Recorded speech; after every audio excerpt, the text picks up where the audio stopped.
Hello everyone and welcome back once again to Gary Grigsby's War in the East. After our first successful campaign, I'll be playing a second one. I've updated my game. I'm now playing under version 1.02.13. Let's hope that bug from last time isn't prevalent anymore. Now, I do see here that they have a no early end campaign. It might have been interesting to play that potentially. Like when I started, there was only the regular 1941 campaign, but apparently there's now also one with no early end. Maybe it was there all along, but I just didn't see it. That's unlikely. Well, no need to worry about that now. We Look, when there was War in the East 1, I played a Stalingrad to Berlin campaign. Back then it didn't have all these rules for initiative, etc., etc. And again, I cannot turn that off here for this game. So we'll just have to see how we're going to get to a desirable conclusion. Let's just call it that. Yeah, so it will be the Stalingrad to Berlin campaign. Now, in War in the East 1, I was actually able to win that campaign decisively by getting a decisive victory for the Germans, capturing, I believe it was Saratov and even Kuybyshev. I needed enough points capturing Kuybyshev. Even, I'm not sure, I don't remember whether I captured Moscow back then. I actually don't think so. I'm not sure, but well, that surely isn't happening now, as this game seems to be significantly more challenging than the first one. The AI is definitely propped up, and things are definitely tougher. So I don't expect that to happen this time. So if you're expecting me to get the Kuybyshev again, nah, that ain't gonna work.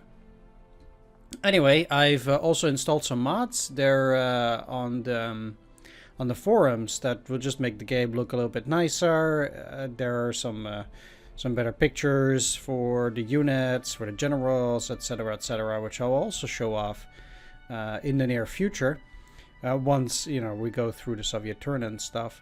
If you just go to the Matrix Games forums and then to War in the East 2, it will be under the modding folder, and they're even sticky because quite frankly these are probably the best that the game has to offer.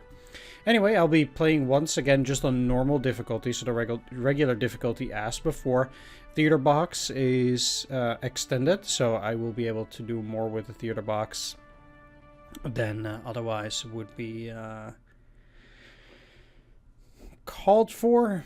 Fog of War's on, obviously, and yeah, I believe that's basically it. Let's just read the historical overview, etc., etc. Stalingrad to Berlin campaign, turn 1, November 19th, 1942, right before the Soviet encirclement of the 6th Army. Historical overview. The last German attempt to capture the remaining west bank of the Volga and Stalingrad has failed. Meanwhile, on the flanks of the German 6th Army, powerful forces under Generals Rokossovsky, Eremenko, and Vatutin are poised to cut off the German 6th Army. Can the Soviet reverse the tide of Axis victories and ultimately drive to Berlin? The Soviet player has to drive rapidly to isolate the Axis around Stalingrad and onwards to the shores of the Sea of Azov to cut off Axis forces in the Caucasus. Build up your motorized forces so you can continue moving west after recapturing the initiative. AP's returns 35. Axis player. Withdraw before the Soviet juggernaut. Consolidate your defenses and hold on as long as possible. If you hold Germany in July 1945, you win. Powerful mechanized forces arrive in early 1943 that might allow you to make limited counteroffensives. Alright, baby. There we go. Yeah. That's it.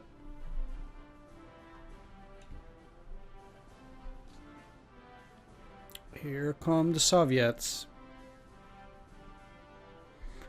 You can already see there are some severe changes in the map everywhere. So that's looking rather nice, I think. A bit of a change of scenery. Never hurt anybody.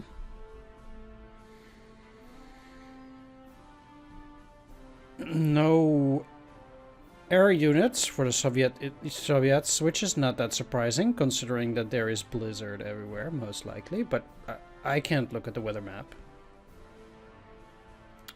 Now, more than ever in this game, we have to do our best. Now, that sound is altogether too high, so I will go and deal with it. One other thing that's pretty interesting here is that, you know, you can clearly see the different generals here with the swastika here, and then the Soviet... these pictures altogether look a lot nicer, I think. But I definitely need to turn down these battle sounds. For a bit. I will do that afterwards, because I can't do that now. I'll just try to lower the sound from the game a bit here.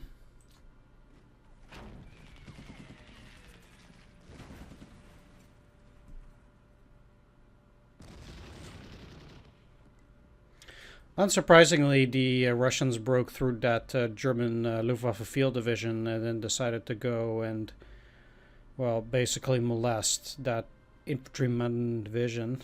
Apparently these guys, even in reserve, failed to hold the Soviets there, although they did give them a runny nose.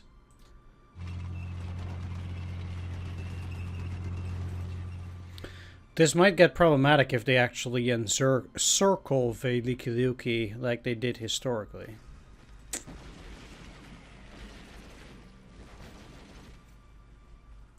These Luftwaffe field divisions are not particularly great, and that really shows here. They do have some units in support, but this can obviously not hold the Soviets. Figures.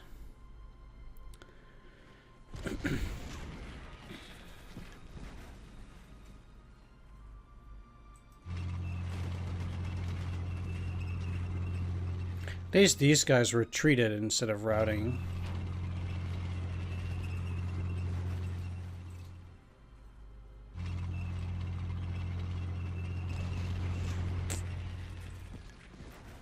Alright, obviously here comes pain as the Soviets slice through the Romanians. It's a lot of losses. They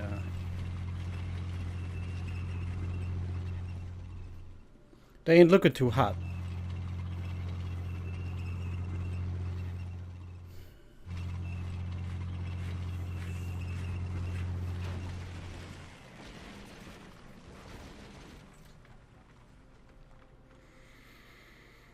With the Soviets having broken through severely here, they can now, of course, relatively easily go for this encirclement.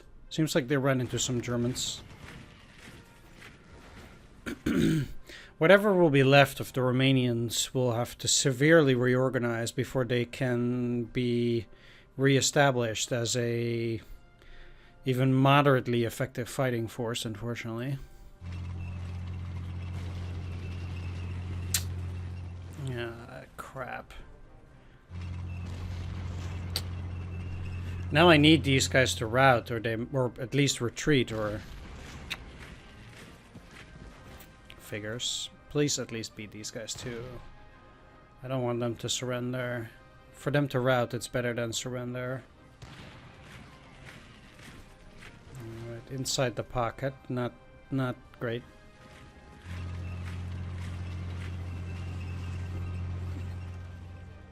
Sit.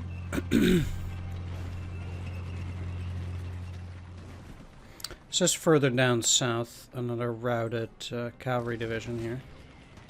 Shattered even, in this case. Romanian infantry division part.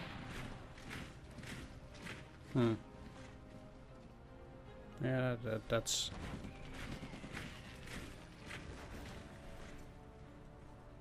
I wonder how far they'll go. Interesting. They didn't completely encircle Veliki Luki either, which I'm happy about because I don't really want to try and fight for a breakout. for sure either. Well, there we go. It was not as bad as I expected, but I think most of the Soviets are not allowed to move yet. Same as that will likely be the case for us. Just simply not allowed to move.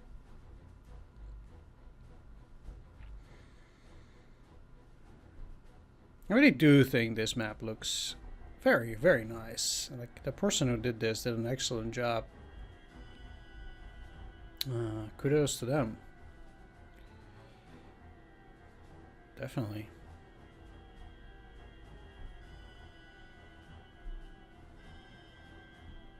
It's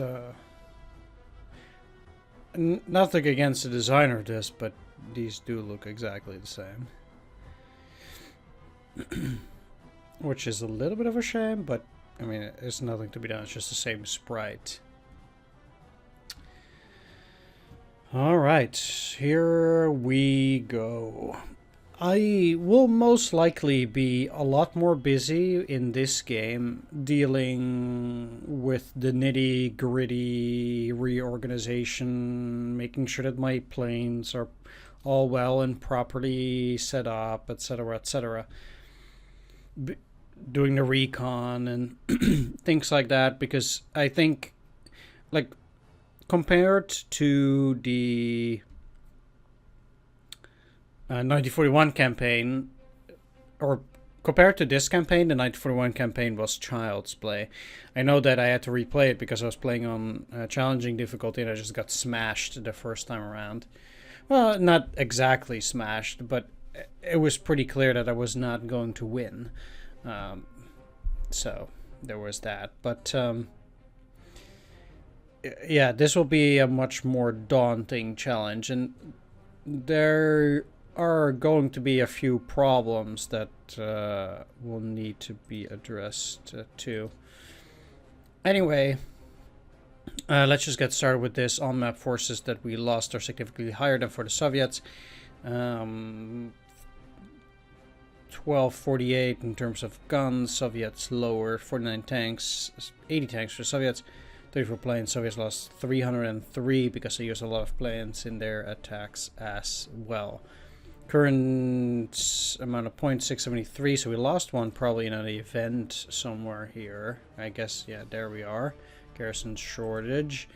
We'll talk about that later on, but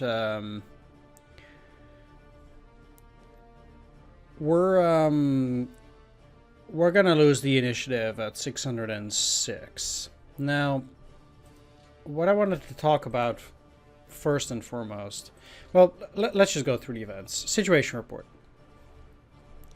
By late November 1942, the Axis advance on the Eastern Front has come to an end. Army Group A is stalled in the Caucasus and at the Terek River. The German 6th Army continues its bitter fighting in Stalingrad on the banks of the Volga.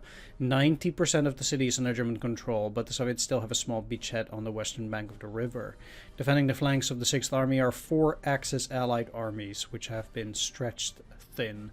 They lack the proper training, leadership, equipment, especially modern anti-tank guns, and men to hold on to such an elongated front. The Army Group Center has been tied down in the Rzhev-Yasma salient after heavy fighting in the area, while Army Group North remains static around Leningrad after defeating the Soviet Sinyavino offensive. On every corner of the Eastern Front, the last battalion needed to continue the advance is missing. The Soviets have spent late summer and fall building up their reserves, creating tanks and mechanized corps and new armies. Stavka now has the forces available for a series of offensives that could begin to turn the tide of the war and give the Soviets the initiative. Operation Uranus is ready to hit the flanks of the 6th Army, fighting in Stalingrad, with the follow-up Operation Saturn aiming to reach Rostov and thus cutting off Army Group A completely. Operation Mars is ready to hit Army Group Center and to reduce the Rzhev salient once and for all. Will this be the turning point of the war in the East? Soviet partisans will be active in a lot of places. We have a garrison shortage, giving us one less VP and AP. Allied bombing increases. First American daylight raids on occupied Europe begin in June of 1942. German air defenses increased in July to combat the growing intensity of the Allied bombing campaign. Western Europe air defense requirement increases to 90. Night air defense requirement increases to 70. German security forces begin to clash with Soviet partisans, beginning a several-year campaign to secure the German rear area. Soviet Union garrison Theaterbog's ground combat is set to very low.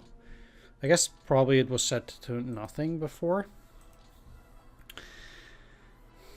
Let's take a look at the situation in many of the other theaters. Let's just start with Western Europe. Interesting that they claim that they had too little, even though I'm at 100% and actually slightly above. I have too little air day and air night forces though, so maybe that's part of it. We have several armies in Western Europe, including the 1st, 7th, and 15th Army. 4th Italian Army, 1st Italian Corps, and 2 more.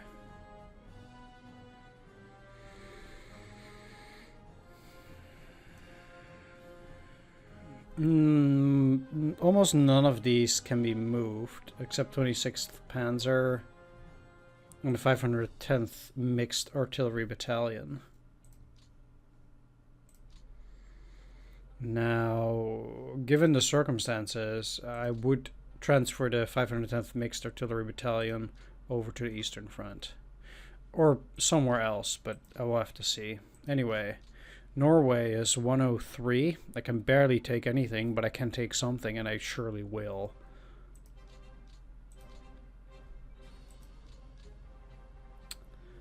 Norway is of relatively little interest to me. So I will most likely strip it of a lot of the construction units and maybe an infantry battalion or so. Those are great new pictures. Really like that, actually. Yeah, those pictures are great. And then, for example, here, like this kind of stuff, like this is top notch. Really like these pictures. They're just really clear, really good.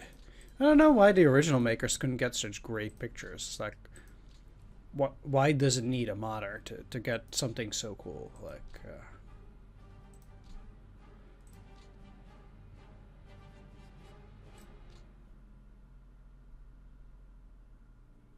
well, yeah, I could almost watch these pictures all day. Let's not do that. It's just anyway. Well, that's a machine gun. Yeah. Let's see, 2 mortars. Let's actually see. I want to check one thing before I continue with my almost endless rant. Captured motorcycle squad.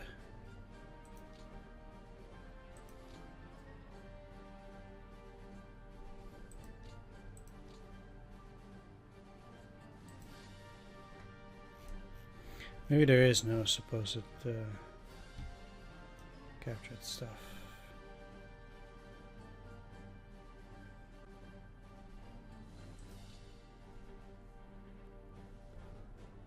That's the Finnish one.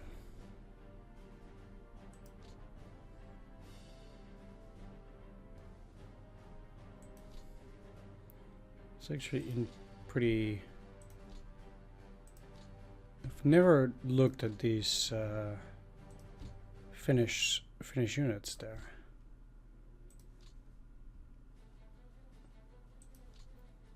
That's pretty cool.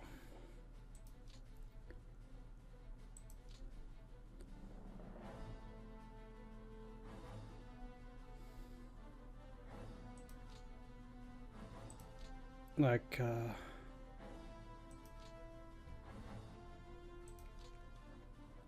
let's see, the Finnish also have some pretty big howitzers.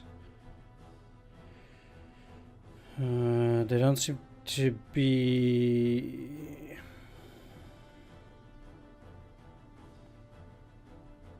This is 155.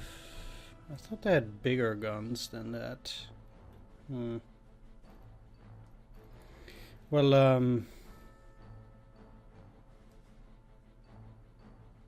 need to go to Germany here. Like, this is all generic, so this is not anything different from what it usually is. Just a Panzerbusche. Yeah, it's not. It's not interesting at all. Okay. Is there any German captured equipment? Probably not so far, which is kind of weird. Oh, here, there it is. They do have them indeed. Captured T-34s. This is French. There's only one captured Russian unit here. Supposedly T-34s. They do have some other Russian units. This field gun, it's not being used currently. 122mm. Is that the same picture?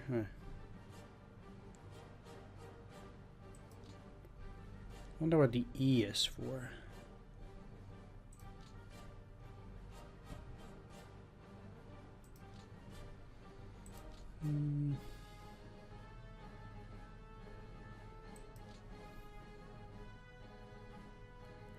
Well, at any rate, let's continue what I wanted to talk about. So Finland, 99. Reserves, currently 334th Infantry Division, 13th Luftwaffe Field Division, Heavy Cannon Battalion, some AA and some Stug batteries. Also 2 Sturm Brigades, 1st and 2nd Sturm Brigade. Interesting that they have this motorized thing there. Most prominent about them, nothing much really, except that they field 88mm Pak 43 AT guns, which are beasts. Garrison 103, so that's enough. North Africa, oof, 77%, huh? Ah, crap. And then Italy is way too low too.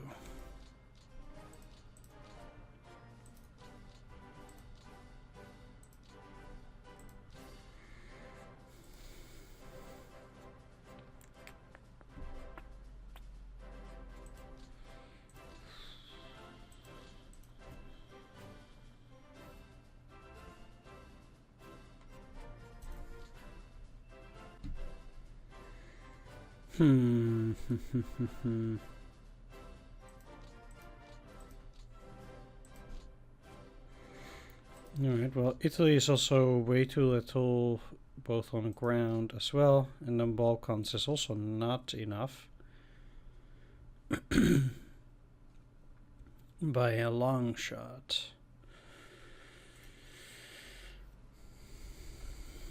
Which is going to be a problem. Alright, let's talk about points.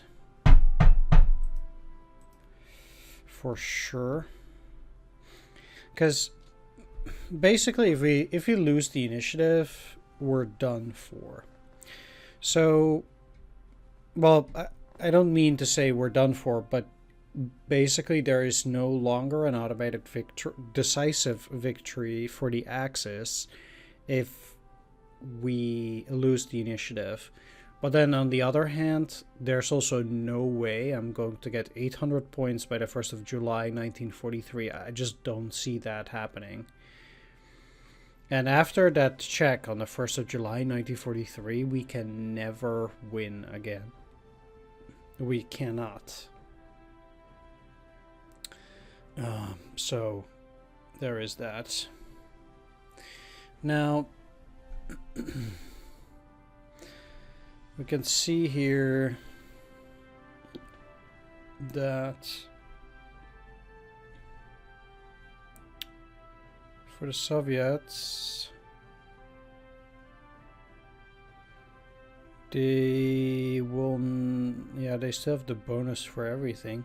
I do know that there's an automatic loss for the Soviets as well at some point, but it's not shown here.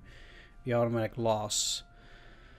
Let me go and check the manual for that. Let me bring that up. Alright, here we go. So this is about switchover between 1st of October 1942 and July 43. 10% or more below the German high watermark score. If this has not already happened, then the initiative will switch on July the 1st, 1943. Always. Once initiative switches, it never switches back. Once the initiative changes, the VP score is recalculated using the value of the cities held by the Soviet player at any stage, plus any bonuses for cities that were historically lost but not in the current game. This is the highest score ever obtained by the Germans throughout the games. The Axis high watermark at the time that the initiative changes, the Axis high watermark score is frozen, and the Soviets begin to score points.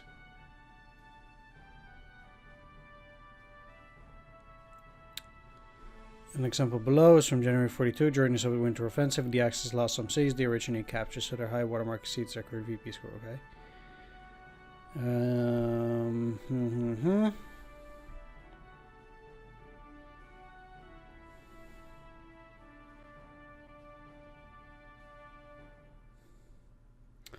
Victory conditions. War in the East 2 can be won due to the sudden victory conditions, the capture of Berlin, the in-game situation at the end of 1944, or by reaching the scenario end date. Sudden death victories can come from an Axis sudden victory. This gives a decisive Axis victory.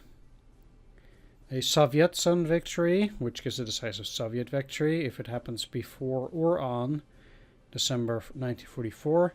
And a major Soviet victory after December 1944, but before April 1st. Axis sudden loss. Yeah, this is what I was talking about. Axis sudden loss will occur if they did not have a high watermark score. Okay, that's not it. By 575. The fall of Berlin gives the following outcomes. If the Soviets take Berlin, then that's a decisive victory. If on or before 3144. Western Allies. Then it's pretty funny that the Western Allies can take Berlin too. That's actually pretty cute. I actually kind of like that.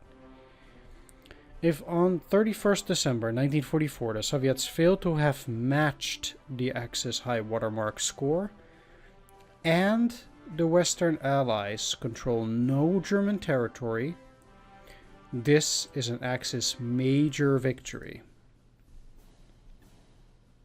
So basically that's the best we can do then. Go for an Axis major victory. So there is the decisive Axis victory, but look, that it's just not gonna happen. Like I can try, but it will not happen.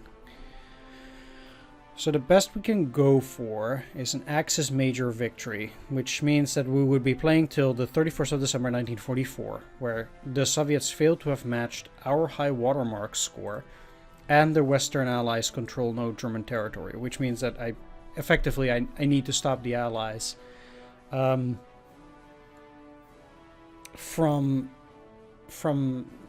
getting as far as Germany by that point, which should not be excessively difficult, given that the 31st of December, by this point, the Axis probably barely got any German territory in the first place. Stalingrad, Berlin, it's 1st July, but that doesn't matter. Okay, so basically 31st of December 1944, that's basically what we're gunning for, and hope that the Soviets will fail to have matched our high watermark score. That's the most... And the Western Allies control no German territory. That's the most likely outcome that I'm going to gun for. And if that will become unreachable, then of course we're going to look at a different types of victory, but Axis major victory it is. So there is one other thing that I want to do while I'm actually here. And the thing that I want to check for, most notably, is the amount of units that we need in a certain theater in order to make sure that we get to potentially delay the allies in their proceedings.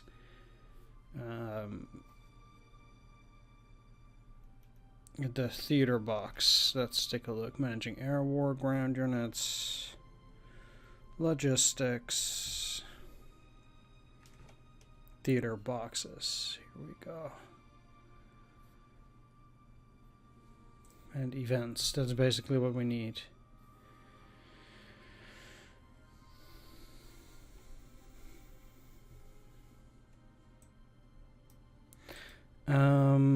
Blah blah blah. That's nothing. Events. These can be conditional. The one-page guide. One-page guide number 8.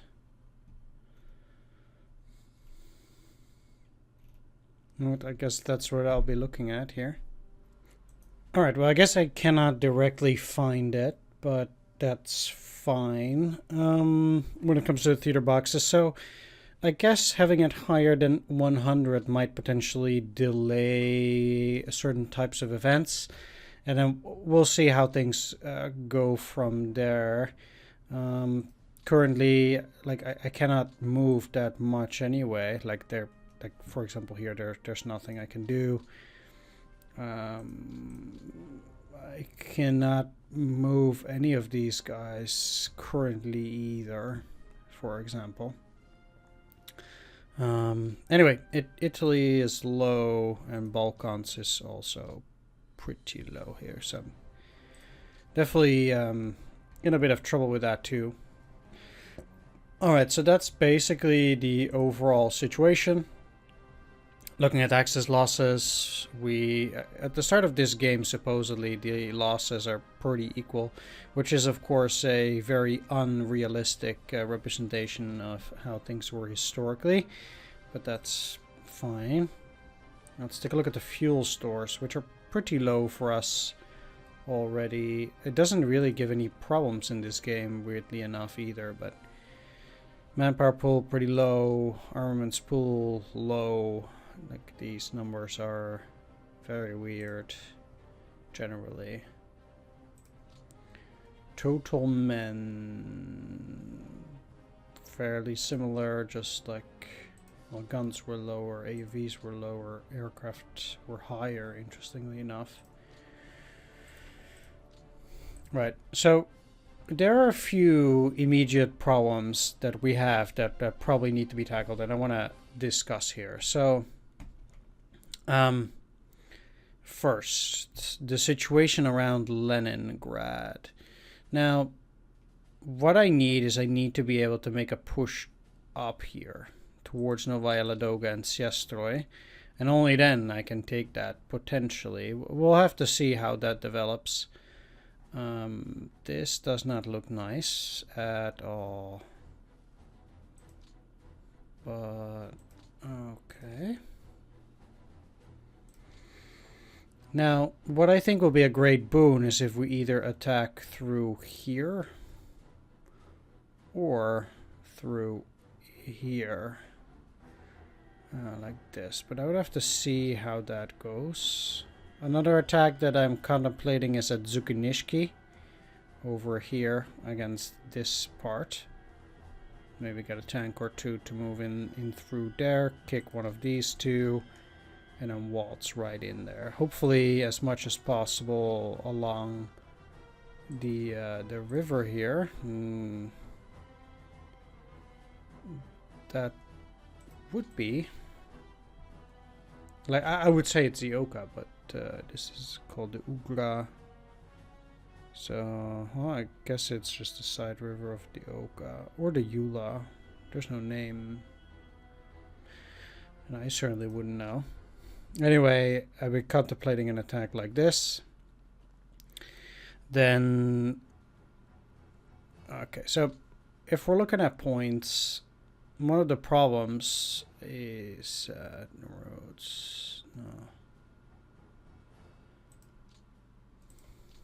No, that's. I need this. No, this. There we are. We lose the initiative on 606, and Voronezh is going to be worth 16 points to the Soviets, together with potentially Stalingrad, also worth 36. Already puts them at a 52. 52 out of 67. Which means if we lose one more thing besides that, like, for example, Maykop or Krasnodar or Rostov will be done for in terms of initiative. I'd like to keep the initiative as long as possible, but initiative isn't everything. Now, Vyazma and Rzhev are not worth any points. So that's something at least. Anyway, what I'm going to do is, for now, I'm going to wrap things up. I want to thank you for watching. Hope you enjoyed it, and we'll begin the great reorganization, in the air reorganization at the very least, in the next episode. I'll see what I can do here. Most certainly, there are quite a few things that need to be changed out here when it comes to air, but I will deal with that when the time comes. They're all at 1, eh?